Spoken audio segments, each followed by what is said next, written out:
December 24th, 1944, 1,430 hours.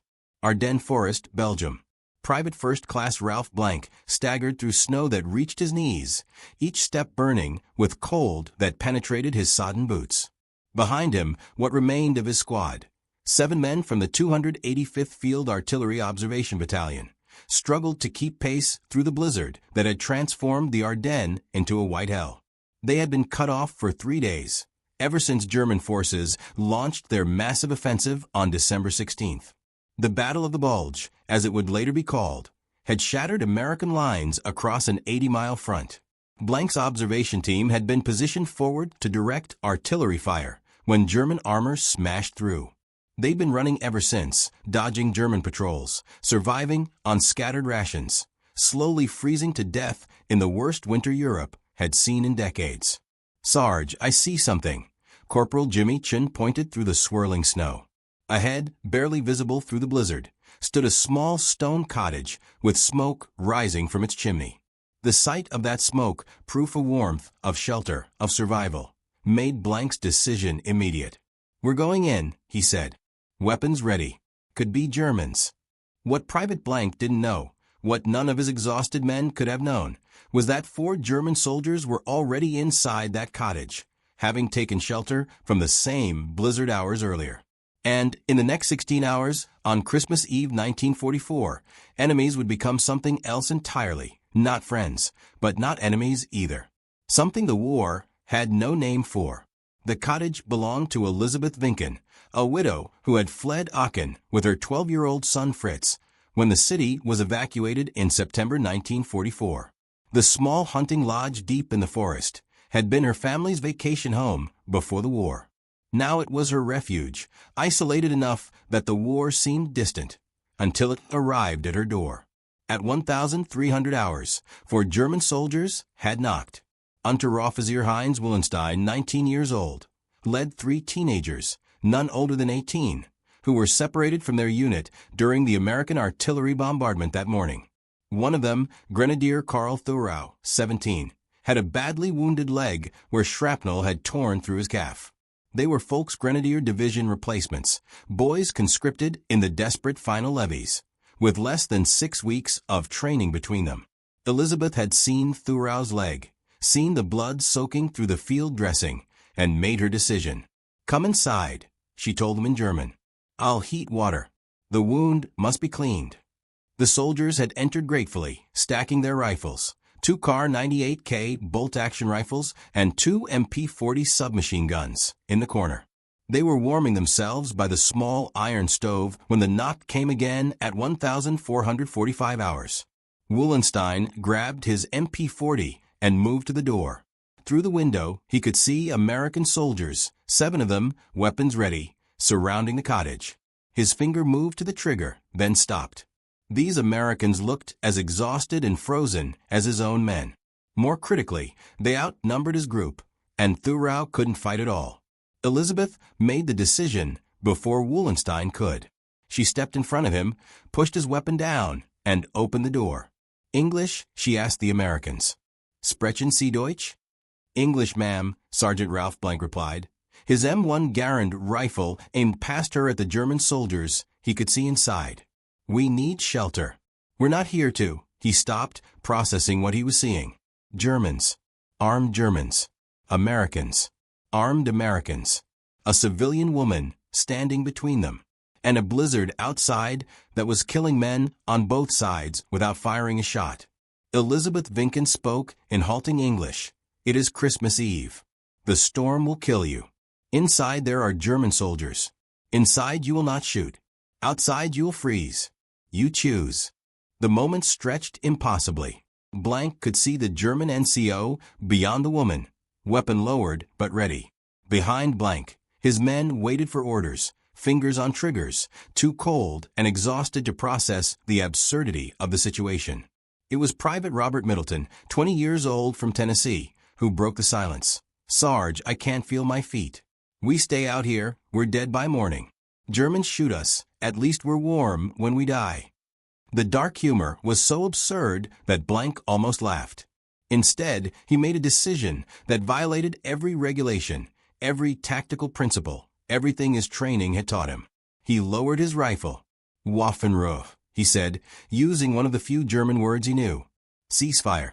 Christmas. Weihnachten. Wöllenstein stared at the American sergeant, then at Elisabeth, then at Thurau, lying pale and sweating by the stove despite the cold. His wounded comrade needed heat, needed rest. They all did. Slowly, deliberately, he set his MP40 on the floor and stepped back. Waffenruhe, he repeated. Weihnachten. The Americans entered the cottage slowly, weapons ready but not aimed. The Germans stood against one wall. The Americans took the opposite wall. Elisabeth stood in the middle, flanked by young Fritz, who stared wide-eyed at the armed soldiers filling his home. Weapons, Elisabeth commanded, pointing to the corner where the German rifles already stood. All weapons.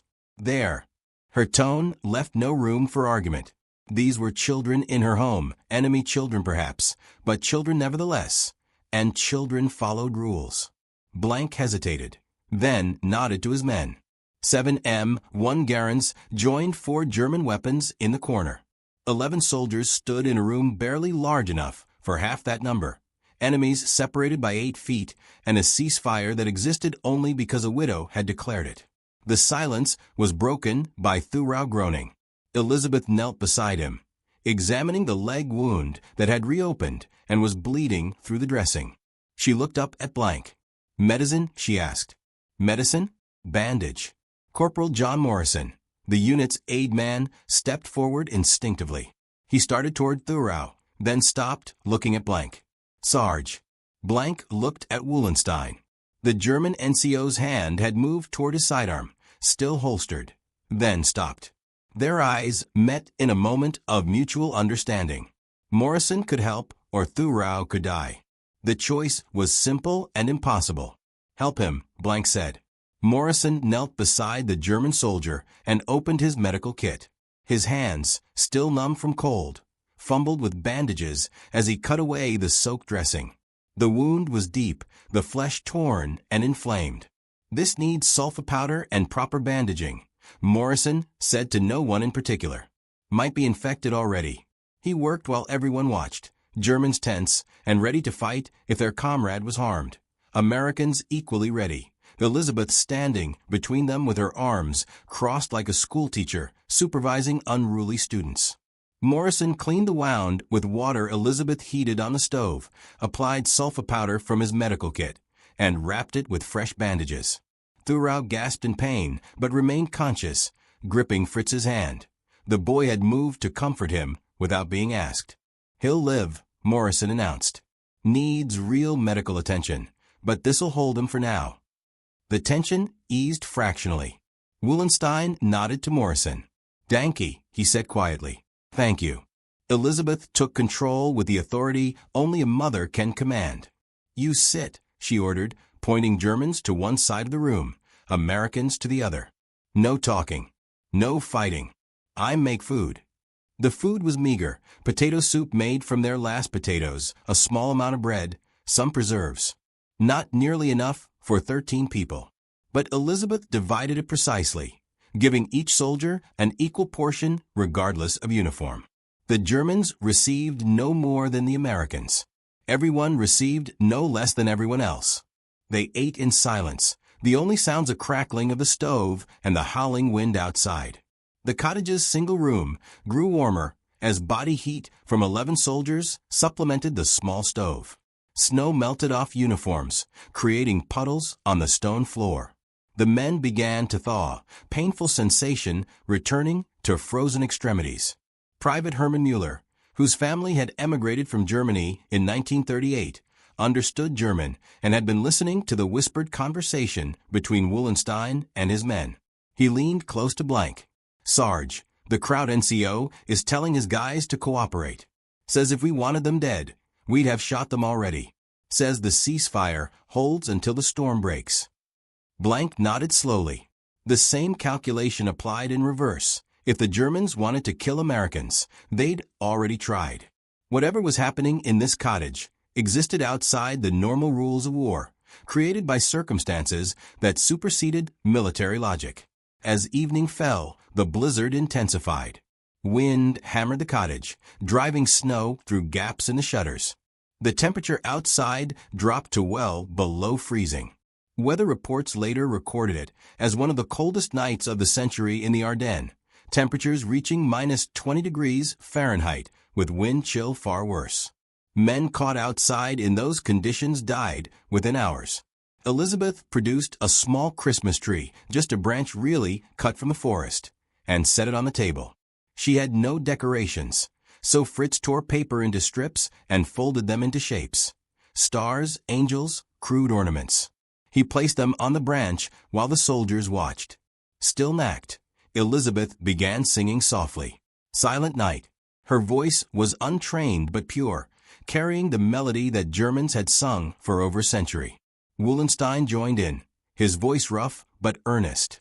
Then his 3 soldiers added their voices, the German lyrics filling the small cottage. Still nacked, Heilig nacked, alles schlaft, einsam walked. The Americans sat silent, not understanding the words, but recognizing the melody. When the Germans finished, Private Middleton began singing, his Tennessee accent transforming the familiar carol. Silent night, holy night, all is calm, all is bright. One by one, the other Americans joined. The 2 versions, German and English, sang the same song in different languages, the melody weaving them together despite the words that divided them. When the singing ended, silence returned, but it was different now. Less hostile, more confused.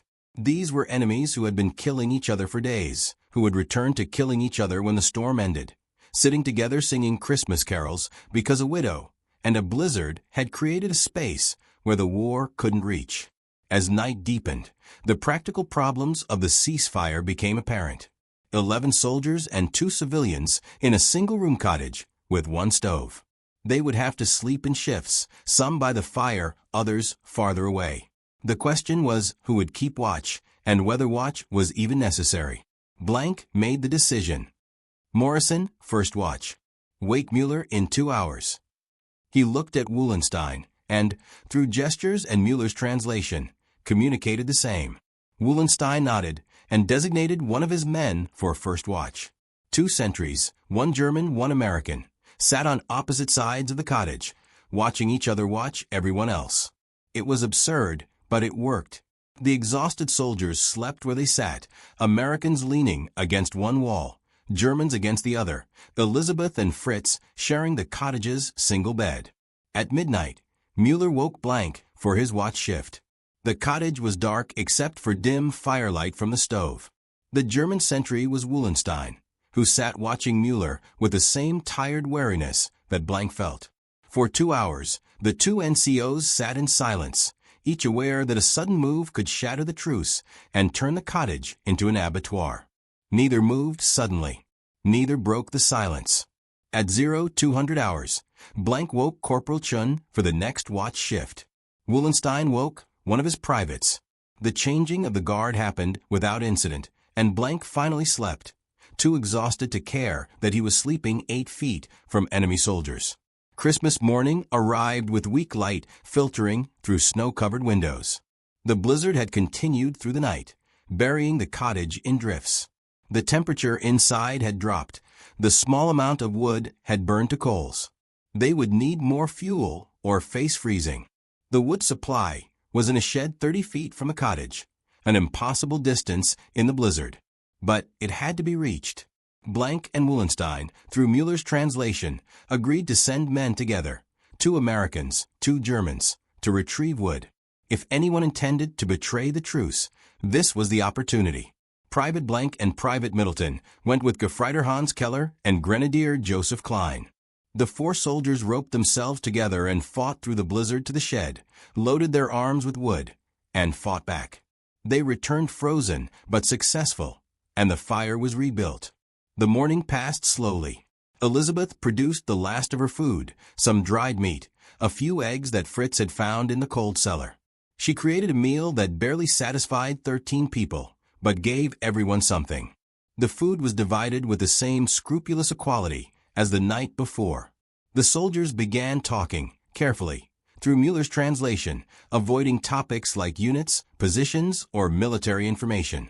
They talked about home instead. Middleton described Tennessee, the mountains, and music. Keller described Bavaria, the Alps and beer halls. They showed pictures. Middleton had a photo of his girl back home. Keller had a picture of his mother. Private Robert Green, 18 years old from Ohio, asked Thurau how old he was. 17, came the answer. Green was silent for a moment, then said, "I'm 18. My brother is 17. You look like him." The translation hung in the air awkwardly. Wöllenstein asked blank through Mueller about American artillery tactics, then stopped himself, realizing the question violated the unspoken rules. They weren't allowed to be soldiers here. They were just people waiting out the storm.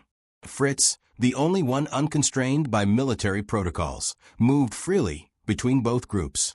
He taught the Americans a German card game using a deck Elisabeth produced. He taught the Germans an American game Middleton showed him. The 12-year-old boy became the bridge between enemies, his innocent movement between them normalizing the abnormal situation. By afternoon, the blizzard showed signs of weakening. The wind diminished. The snow fell less heavily. The reality everyone had been avoiding became unavoidable. When the weather cleared, they would return to being enemies. Blank and Wöllenstein conferred through Mueller's translation. Both were thinking the same thing: how to end this without bloodshed. The obvious solution was for one group to leave first, giving the other time to depart separately. But which group left first, and how could either trust the other not to shoot them in the back? Elisabeth solved it. "Americans go first," she declared. "Germans wait 1 hour. You walk different directions. No shooting." It was a mother's command, brooking no argument. But it was also strategically sound. It gave both sides escape without forcing confrontation. At 1,400 hours on December 25th, the blizzard had weakened enough for travel. Blank's men gathered their weapons from the corner. No one had touched them in 24 hours. The Germans remained seated, watching but not threatening. Blank turned to Elisabeth. "Ma'am, we don't have much, but—" He pulled out a chocolate bar from his rations and handed it to Fritz. Other Americans contributed another chocolate bar, some cigarettes for Elisabeth, a packet of instant coffee. It was all they could spare, but it was something. Wöllenstein spoke in German and Mueller translated. "We cannot thank you properly. What you did." He trailed off, lacking words in any language. Blank faced Wöllenstein directly. The two NCOs stood 4 feet apart, each acutely aware that in hours or days, they might face each other again under very different circumstances. "Gluck," Wöllenstein said. "Good luck." "Same to you," Blank replied. The Americans filed out into the snow. They moved northwest, toward where American lines should be. Behind them, the Germans remained inside the cottage, honoring the agreement to wait 1 hour.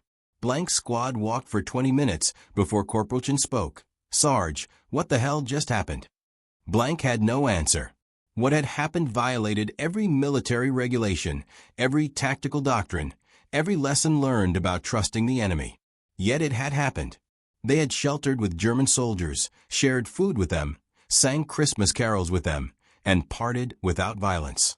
"What happens if we see them again?" Private Green asked. "Those same Germans. Do we shoot them?" The question hung unanswered because there was no answer. The rules of war didn't account for what had occurred in that cottage. The Geneva Convention said nothing about Christmas truces declared by Belgian widows during blizzards. "If we see them again, we're enemies again," Blank finally said. "What happened in that cottage stays in that cottage. We don't report it. We don't talk about it. As far as the Army's concerned, we were lost in the blizzard for 3 days and survived. That's all." The men nodded understanding. Some things couldn't be explained, only experienced, and then kept silent. Blank's squad reached American lines on December 26th. They were debriefed, fed, rested, and returned to duty. The 285th Field Artillery Observation Battalion continued fighting through the Battle of the Bulge, which would last until January 25, 1945. The Ardennes offensive cost 89,000 American casualties and 100,000 German casualties. It was the largest and bloodiest battle American forces fought in World War II. Ralph Blank never mentioned the cottage. Neither did his men. They had made a pact, and they kept it. The incident didn't appear in any after-action reports, any unit histories, any official records. As far as the United States Army was concerned, it never happened. The German soldiers' fate was unknown to the Americans. Wöllenstein and his men would have returned to their unit, or tried to. The Volksgrenadier divisions in the Ardennes suffered catastrophic casualties. Of the 4 German soldiers in that cottage, statistical probability suggests that at least 2 didn't survive the war. Elisabeth Vincken and her son Fritz survived. After the war, Elisabeth rarely spoke about the incident. When she did years later, she would say only, "It was Christmas. The war could wait one day." She died in 1983, taking most of the story with her. Fritz Vincken, however, did speak about it decades later, in 1995, when he was interviewed for a small historical society publication about civilian experiences in the Battle of the Bulge. His account provided the German perspective on the same events, confirming details that had been kept secret for 50 years. In 2005, a researcher discovered Fritz's account and began investigating. American veterans' records were cross-referenced with German unit histories. The 285th Field Artillery Observation Battalion's personnel roster from December 1944 was examined. Weather records confirmed the exceptional blizzard on December 24th to 25th, 1944. The pieces fit together. Attempts to locate surviving participants were largely unsuccessful. Ralph Blank had died in 1991. Most of his squad had died as well. The German soldiers couldn't be identified with certainty. Volksgrenadier units kept poor records, and many records were destroyed in the war's final chaos. But one survivor was located, Robert Middleton, the private from Tennessee who had made the dark joke about dying warm. At 83 years old in 2007, Middleton confirmed the story when contacted by researchers. "I never talked about it," Middleton said in the interview. "We swore we wouldn't. It didn't fit what we were supposed to be doing. You don't have Christmas truces with Nazis." But they weren't Nazis in that cottage. They were just cold, scared kids like us. And that Belgian woman treated us all like her sons, regardless of uniform. For one day, we weren't enemies. Then the war started again, and we went back to killing each other. Asked if he ever wondered what happened to the German soldiers, Middleton was quiet for a long moment. "Every Christmas," he finally answered. "Every Christmas, I wonder if any of them made it home. I hope they did. I hope that Thurau's leg healed. I hope they got to live the lives we were all trying to stay alive for. But I don't know. The war took so many. Chances are I'm the only one left who remembers that cottage." The historical significance of the incident is debated among scholars. Some dismiss it as militarily irrelevant, a minor anomaly that changed nothing about the war's outcome. Others see it as exemplifying the humanity that persisted even in warfare's most brutal moments. What isn't debatable is that it happened. On December 24th to 25th, 1944, during the Battle of the Bulge, in a small cottage in the Ardennes forest, 7 American soldiers and 4 German soldiers declared a ceasefire, sheltered together through a blizzard, shared a Christmas meal, and parted peacefully. Then they returned to the war and never spoke of it again. The cottage still stands, though it's been renovated and expanded. The current owners don't advertise its history. There's no plaque, no marker, nothing to indicate what occurred there in 1944. But occasionally, on Christmas Eve, someone leaves flowers by the door. No one knows who leaves them or why. Perhaps it's a descendant of Elisabeth Vincken. Perhaps it's someone who heard the story and wants to honor it. Perhaps it's something else entirely. The story raises uncomfortable questions about war and humanity. If enemies can declare their own ceasefire, share food, and part peacefully, what does that say about the wars they're fighting? If soldiers can recognize their common humanity during a blizzard on Christmas Eve, why can't they recognize it the rest of the year? There are no easy answers. The soldiers in that cottage didn't stop fighting the war. They returned to their units, and continued killing the enemy when ordered. The ceasefire was a moment outside the war, created by exceptional circumstances, a blizzard, a widow, Christmas Eve, exhaustion, the recognition that immediate survival mattered more than distant strategy. Military historians note that informal truces occurred throughout World War II, though rarely documented. Soldiers on both sides occasionally agreed to recover wounded, bury dead, or simply stop shooting for brief periods. These truces violated regulations, but served practical purposes that commanders unofficially tolerated. The Christmas Truce of 1944 was different only in duration and intimacy. Most informal truces lasted minutes or hours and occurred across no man's land. This truce lasted 24 hours in a confined space where enemies had to actively cooperate to survive. The intimacy, sharing food, singing together, sleeping in the same room, was unprecedented and uncomfortable for everyone involved. But it worked because everyone chose to make it work. Blank chose to lower his weapon. Wöllenstein chose not to shoot. Morrison chose to treat a German soldier. Elisabeth chose to feed enemies equally. And 13 people chose, for one day, to value survival over ideology, humanity over hatred, and peace over war. When Robert Middleton died in 2009 at age 85, he was the last known survivor of the Christmas Truce of 1944. His obituary made no mention of it. He had kept the secret for 65 years. But his family, cleaning his possessions, found a small wooden star ornament that he had carried in his wallet since the war. His daughter remembered him taking it out every Christmas, looking at it, and saying nothing. The star was crude, carved from scrap wood, the kind a 12-year-old boy might make. On the back, barely legible after decades of wear, were scratched words in German. Weihnachten 1944. Christmas 1944. Fritz Vincken had made it in the cottage that Christmas Eve and given it to the Americans as they left. Robert Middleton had carried it for 65 years, a reminder that on one frozen night in Belgium, enemies had been something other than enemies, if only because a blizzard and a widow had demanded it. The star now resides with Middleton's family. They don't display it publicly. They don't seek attention for it. But every Christmas Eve, they place it on their tree, honoring a story that history barely recorded, but that changed the lives of everyone involved. The Christmas Truce of 1944 changed nothing about the war's outcome. The Battle of the Bulge continued for another month. Germany lost. The Allies won. Millions died. The cottage in the Ardennes was one of thousands where people sought shelter from a storm. But for 7 Americans and 4 Germans and 1 Belgian widow and her son, that cottage was the place where war paused, where enemies sang the same song in different languages, where Christmas meant something more than a date on the calendar, where for 24 hours humanity proved stronger than hatred. And then the storm ended and the war resumed, and everyone returned to their assigned roles. Soldiers who killed the enemy, enemies who killed soldiers. The ceasefire ended, because ceasefires must end. But it happened, and the men who experienced it carried it with them, silent and unspoken, for the rest of their lives. Every Christmas Eve, somewhere, someone remembers.